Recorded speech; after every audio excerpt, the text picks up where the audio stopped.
나올 것 같은데, 그러니까 외인은 똑같이 매도를 하고, 그 다음에 지금 선배님께서 강의 너무 잘해주셨지만, 또 옵션이나 선물을 좀 팔면서 풋옵션을 좀 외인이 취한다 그러면, 조금 반등이 조금 어렵겠죠. 그리고 그리스 문제가 뭐 완벽하게 해결된 부분은 아닌 것 같고요. 지금 임시 방편으로 그랬던 것 같고, 뭐 게시판들 보니까 메르켈 총리 정크본드 해가지고 뭐 이렇게 막 나오더라고요. 근데 그런 부분은 다 제가 항상 말씀드리지만 시장을 움직이기 위한 어떤 뉴스나 이렇게 분위기를 좀 만들어가는 그런 과정인 거고요. 조금 4차원적으로 좀 생각을 하면 이 세계 경제는 한 뭉퉁구리 내에서 여러 가지 어떤 그런 부분으로 이익 세력과 또 아닌 부분 이렇게 움직인다고 좀 생각을 해보시면 아마 주식을 하실 때 조금은 더 편하실 것 같아요. 내가 돈을 번다 그러면 누군가는 잃어야 되는 게 맞는 거거든요. 상품은 각 회사마다 한정되어 있는 수량들이 있잖아요. 몇천 주에서 몇천만 주까지. 그거를 사고 팔고 하는 거거든요. 그러면 간단히 상식선으로 생각할 때 물건은 한정되어 있고, 물론 뭐 유증이나 어떤 걸 통해서 더 찍어낼 수는 있겠지만, 그거를 이 사람과 나, 아니면은 기관과 나, 외인과 나, 이렇게 사고팔고 하시려면은 조금 그 경제적으로 이렇게 너무 깊게 생각하실 필요는 없고요. 그냥 상품을 내가, 너보다는 내가 싸게 사고, 너한테는 내가 비싸게 팔고, 그런 부분으로 생각을 하시면 조금 편해요. 너무 많이 앞으로 시장이 어떻게 될 것이냐, 아니면은 너무 많은 보조지표 띄워놓으시고 너무 많은 그 자료들을 이렇게 보시고 하는 것보다는 좀 단순하게 이렇게 생각하시는 게 아마 주식 매매하시기에는 되게 편하실 것 같아요. 지금 오신 분들은요, 차도 좀 하시고요. 다 들리시니까 오늘은 실전 매매 따라하기, 제가 매매하는 거를 오늘 다 읊으려고 합니다. 저는 아침 6시 반에 기상을 해서 장전 준비는 한 8시부터 진행을 합니다. 그리고 장중 매매는 당연히 9시부터 15시까지죠. 정규 매매 시간에는 잔호관리로 이렇게 표현을 했습니다. 제가 지금은 리딩을 하기 때문에 3시면 리딩을 끝나고 그 다음에는 헬스를 하러 운동하러 가긴 하는데, 일단 이렇게 세 파트로 나눠가지고 제가 한번 얘기를 한번 해보겠습니다. 그러면 장전 준비.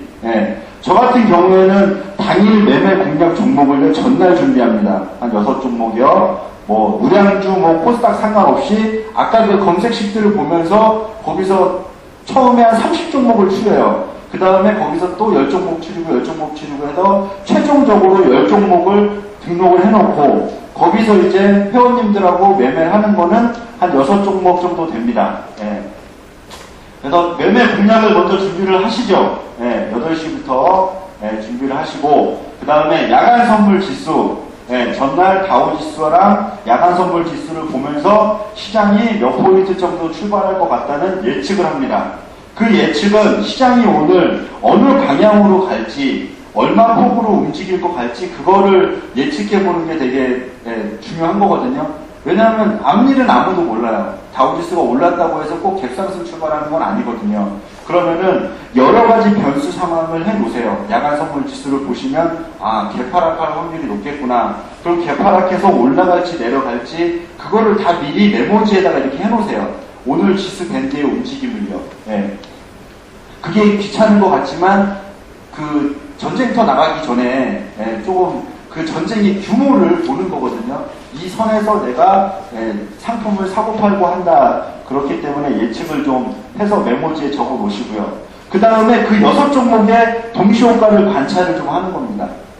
동시효과를 보면 그날의 그 주가의 움직임이 조금은 나오거든요. 항상 보시면 시간의 매도, 장전 매도는 많은데 상한가 만들어 놨죠.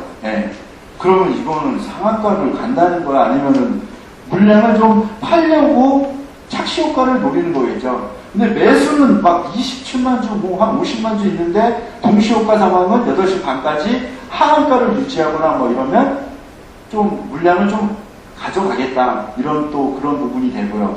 그리고 동시효과를 조금 막 움직임이 좀 있어요. 거래량들이 있는 종목은 막 한 8%를 출발했다가 5% 이런 부분이 8시 반 전까지는 굉장히 활발하게 좀 움직입니다. 예. 8시 반 이제 지나고 나면 이제 9시에 이제 총합적으로 체결이 되기 때문에 그때는 이제 조금 느슨하게 좀 하고요. 50분이 넘어가면 이제 그때부터는 이제 속된 말로 뻥카가 아닌 이제 진짜 출발 가격이 산정이 되겠죠. 그래서 8종목을 준비를 했는데 동시효과 상황을 볼 때 항상 이 호가창을 한번 보세요. 호가창을 이렇게 보면 매수 쪽이에요. 동시효과 상황에서는 매수 쪽에 거래량이 많이 잡혀 있는 거 있죠. 그 종목이 올라갈 확률이 높아요. 그러니까 예를 들면 여기 막 5만 주, 5만 주, 3만 5천 주, 뭐 이렇게 해놓고 여기는 뭐 1,500주 파는 거는, 이쪽의 물량이 작은 게 상승한 양봉을 만들 확률이 굉장히 높아요. 그렇기 때문에 6종목 중에 이런 종목을 먼저 우선적으로 공략을 하고, 근데 6종목을 전날 뽑았기 때문에 다음날 어떻게 될지 모르잖아요. 근데 딱 동시효과를 봤는데 막 여기서부터 막 3만 주가 이렇게 물량 팔려고 막 있어요. 사는 거는 막 5천 주밖에 안 되고. 이거는 시초가나 아니면은 빨리 공략할 필요가 없다는 거죠. 어처간 이 물량이 소진되고 그러면 밀릴 때 이런 거는 아래 꼬리를 공략해서 들어간다고 이렇게 딱 보시면 돼요. 그러면은 6종목을 준비하면 거기서 한 반 정도는 매수 쪽에 조금 물량이 좀 많고 그 다음에 한 3종목 정도는 그냥 평이하게 이렇게 흘러가거든요. 그러면은 6종목을 다 살 수는 없잖아요. 장 시작하자마자요. 그러면 일단 동시효과에 매수세에 조금 물량이 있는 종목부터 먼저 공략을 하시면 돼요. 그런 팁 먼저 알려드리고요. 그래서 장 전에는 일단 매매할 공략 종목을 준비를 하시고 야간 선물 지수로 오늘 이 정도 시장이 이렇게 움직일 것이다 하는 여러 가지 경우의 수를 먼저 해놓으세요. 그 다음에 그 6종목의 동시효과를 8시부터 9시까지 관찰을 하시면서 매매 전략을 짜는 겁니다. 어떤 종목부터 먼저 할 것인지 아니면 어떤 종목은 밑꼬리를 공략할 것인지 동시효과를 보면은 대략적으로 작전이 세워져요. 그럼 저 같은 경우에는 이제 회원님들한테 얘기하겠죠. 뭐부터 하겠습니다. 뭐 동방성기부터 먼저 시장가에 입질하시고 그 다음에 또 추가적으로 좀 밀리면 사겠습니다. 그러면 아니 LG화학은 어제 제가 뽑아놓았지만 매도 물량이 좀 많네요. 그런 식으로 메모지에다가 적어 놓으시든가 아니면 작전을 먼저 세우셔야 됩니다.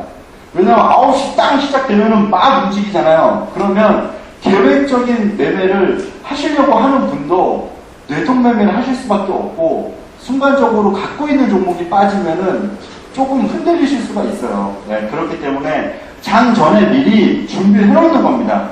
오늘은 내가 이렇게 매매를 할 것이라는 거를 미리 해놓으셔도 장 시작하면은 또 흔들리실 수가 있어요. 하지만 장 전에는 이렇게 좀 준비를 해 놓으시고요. 동시효과는 매수 쪽에 좀 잔량이 많은 거, 물론 전제 조건은 이 밑에 여기에 더 많아야 되겠죠. 그렇죠? 매수세가 8시 반에 8시 반까지 여기에 많은 애들이 매수 쪽에도 매수량이 많은 게 시초가 공략이 가능한 종목이죠. 근데 여기에는 많은데 여기는 물량도 소화를 안 한다. 그러면 이건 아닌 거죠. 신뢰감이 조금 떨어지는 거. 장전 8시부터 8시 반까지도 사가지 않는데 얘가 빨간불 출발하지는 극히 드물거든요.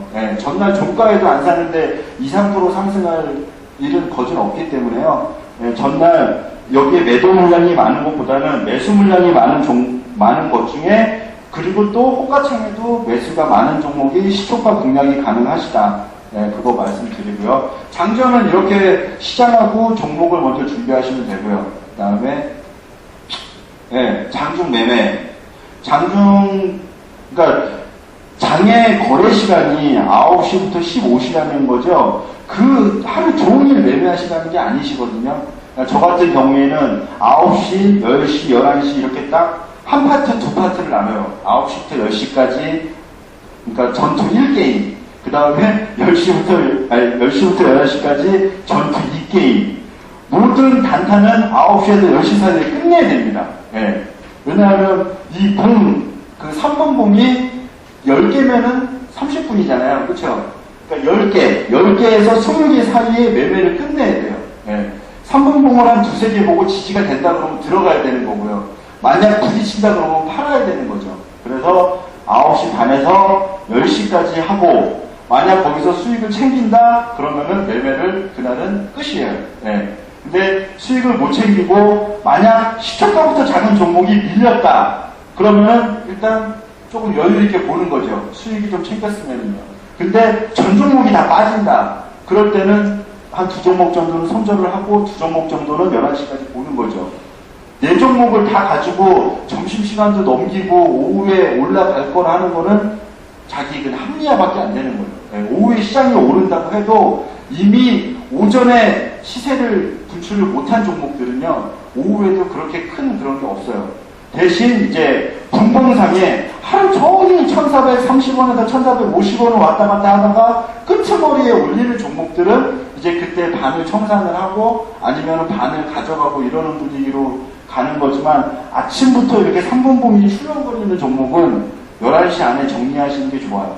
자꾸 미련을 가지면은 시장이 오후에 안 좋은 경우가 더 많기 때문에 또 물려서 또 다음날 오버하는 그런 게 있거든요. 그럼 물리면 내일 올라가겠지 이런 생각 때문에 계속 종목 수가 많아지는 거죠. 네. 어제 그 30종목 갖고 계신 분도 손절을 못해서 그렇게 많아진 거예요. 네. 개인 투자자분들이 제일 힘든 게 손절이거든요. 매수는 너무 잘하세요. 네. 매수는 오히려 저보다도 낮은 가격에 잘 잡으시는데, 문제는 손절을 잘 못하시고 매도 타이밍을 모르시기 때문에 종목 수는 3종목으로 시작했다가 5종목, 그 다음에 10종목 이렇게 늘어나는 겁니다. 수익이 나시면 또 더 욕심을 내시다가 또 못 팔고, 예. 만약 또 빠지면 그때 수익 못한 게 또 아쉬워서 못 팔고, 그러다 보니까 종목 수만 좀 많아지는 경향이 있거든요. 그렇지만 칼같이 손절을 하셔야 됩니다. 예. 이 가격대를 못 돌파한다 또는 이 가격대를 지지를 못한다 그러면은 손절을 칼같이 하시고요. 점심 식사는 가급적이면 하셔야 됩니다. 예. 점심 식사는 안 하시게 되면 그 시간에도 또 매매를 자꾸 미련을 가지세요. 예. 그래서 가급적이면은 오전 매매가 끝나시면 저는 12시부터 1시까지 방송 꺼놓고 식사하시라 그러고, 저도 식사를 합니다. 그때 움직이는 거는 어쩔 수가 없어요. 근데 종목을 많이 갖고 계신 분은 뭐 그 시간대도 당연히 보셔야 되겠지만, 저같이 한두 종목, 많게는 4종목 정도 있는 분들은 점심시간까지 그렇게 보실 필요는 없습니다. 예. 그리고 1시에서 또 2시까지도 크게 움직이지도 않습니다. 예. 그때 너무 성급하게 움직이는 친구들은 또 2시 넘어가지고 또 뺄 확률도 있기 때문에, 종목을 어떻게 할 것인가는 처리나 종가 매수 결정은 14시, 2시 이후에 하시는 게 가장 좋습니다. 그래서 2시 이후에 수급이 좀 들어온다 그러면은 조금 더 가져가실 그런 생각을 좀 하시면 되고, 만약 오늘 종목이 없다 그런데 2시 이후에 조금 거래량이 늘면서 들어온다 그러면은 조금 매수하셔가지고 가져가시는 것도 가장 중요하고요. 그리고 2시 이후에 외인들의 포지션이 많이 노출이 됩니다. 그때 옵션을 보셔가지고 콜 포지션을 취하는지 아니면 풋 포지션을 취하는지 그런 부분을 본 다음에 종목하고 종가 매수를 결정하시면 되고요. 만약 풋 포지션을 많이 취한다 그러면은 비중을 줄이시고 종가 매수는 없는 거죠. 아무리 좋은 종목이라도 외인이 풋 포지션을 취한다는 건 뭐 시장 상황이 내일도 개파락 출발할 수 있다는 걸 의미하기 때문에 모험을 걸 필요는 없다는 겁니다. 항상 확률이 높은 방향으로 외인이 풀 포지션을 취하고 뭐 3시 장 끝나도 선물을 오버슈팅 할 것 같다. 그러면 종가 매수 한 2종목 정도 하셔가지고 가시면은 확률을 조금 높이는 게 되는 거죠. 그렇게 장중 매매를 하시면 되고요. 제가 처음 뵙는 분들도 있으실 것 같아서 쟤는 왜 맨날 와가지고 이상한 어머니 소리만 하냐 이러시는데요. 솔직히 주식에서 가장 중요한 부분이 이런 기본적인 부분이에요. 근데 대다수 분들이 아무런 계획성 없이 그냥 듣는 정보에만 의해서 종목에만 되게 많이 집중을 하세요. 그래서 화학주가 올라가겠지. 그러면 화학주에 이제 종목을 매수를 하시려고 그러고 비중도 얼마 정도 들어가셔야 되는지 모르고 계속 찔끔찔끔 사시는 분이 있고 아니면 한 번에 뭉탱구리로 그냥 사시